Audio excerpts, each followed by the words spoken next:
Hi and welcome to this Blueberry Markets video update with me, John Kibler, head currency analyst. In this video I'm going to go through a trending pair of the week, and we're actually looking at a potential reversal to the trend on Kiwi yen. The reason why I'm looking at this particular reversal is because of the strength meter that we've been looking at.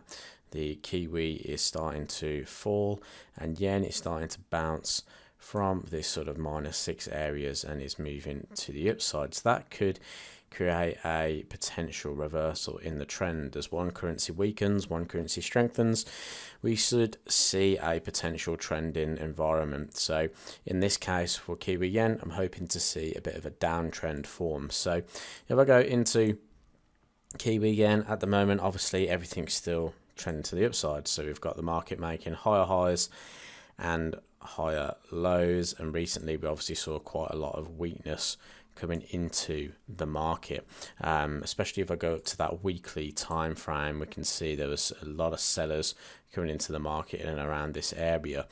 And what I like about this in particular is the fact that when those sellers did come in and the kind of week after, we've just kind of stayed within that candlestick range. It obviously was a large candlestick range previously, but we're staying within that. And if we go to the daily time frame as well, we're kind of at the moment just hovering, and it's actually quite nicely highlighted on the 4 hour within this sort of range and environment just through here. Now obviously we need the yen to sort of strengthen a little bit, as well as the Kiwi to lose some ground. So ideally what I would want to see from this situation in here is a breakout to the downside of this range.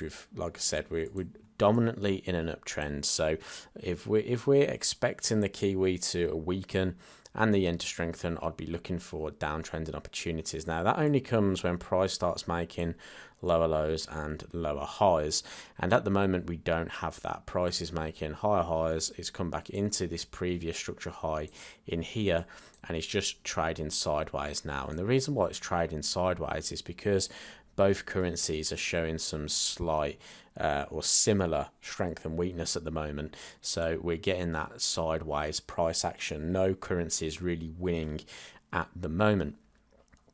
Now obviously we want to see New Zealand US dollar trade lower as well. We spoke about that in the Forex market outlook yesterday. So a couple of different options you can watch for here. The first one, or the most conservative, would be that lower low to form. So I'd need to see price break below this trading range in here, come back, retest, and this is where we could look for the potential short opportunity.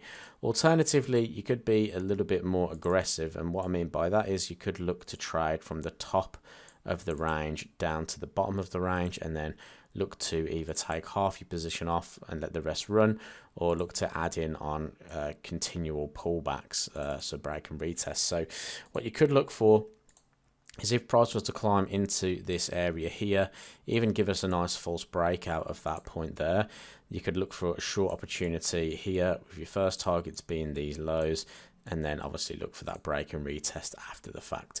The safest one would be waiting for this range to break to the downside in line with strength and weakness. Obviously the strength and weakness of currencies change all the time, so it's not a definite that price is going to break to the downside. That's why you need to put the technical analysis in place as well, as a secondary confluence. So what I need to see, like I said, breakout, retest, and that would be the most ideal trading point in here. Thanks for watching this video update on Kiwi yen, and I'll speak to you in the next one.